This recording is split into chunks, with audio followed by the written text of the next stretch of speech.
से जो जीवाणु की संरचना थी हमारी मिट्टी की, उसको खत्म कर दिया।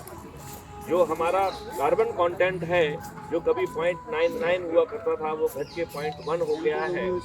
यदि हम इस मूल विषय पर थोड़ी चर्चा करेंगे तो मेरे ख्याल से जो आपका अभियान है उसे गति मिलेगी।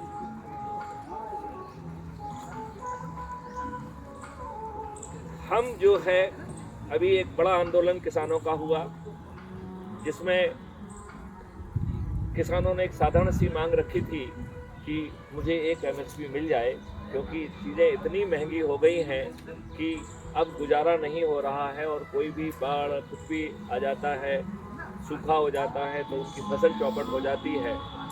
और दूसरा प्रॉब्लम है कि उन्हें मालूम नहीं है कि क्या बोया जाए। तो कभी 100 रुपये किलो टमाटर हो गया तो हर कोई टमाटर बो देता है, दूसरे दिन वो 2 रुपये किलो का हो जाता है और रोड पे बिकता है। कब दूसरे दिन यही काम जो है प्याज के साथ होता है, तीसरे दिन किसी तीसरे के साथ होता है। लिहाजा इस समस्या का बहुत अच्छा समाधान है। इसके लिए मैं आप लोगों से एक चीज़ का अनुरोध करूंगा, क्योंकि आपसे बहुत लंबी बात करना से आपका इंटरेस्ट भी खत्म हो जाएगा।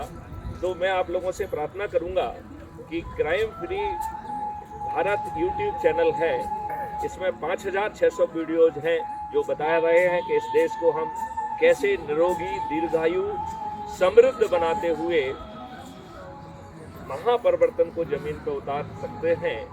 और हमें इसके दौरान ये भी ध्यान रखना है कि हमें अपने वोट का ध्यान रखना है, हमें वोट देना है।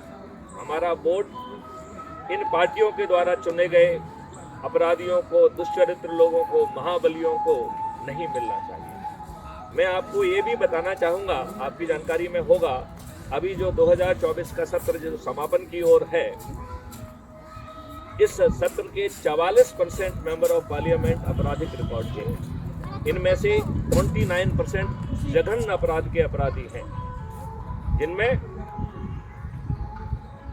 ब्रिजभूषण जैसे लोग हैं जिनके पास के ऊपर 40, 50, 60, 100 मुकदमे कायम हैं।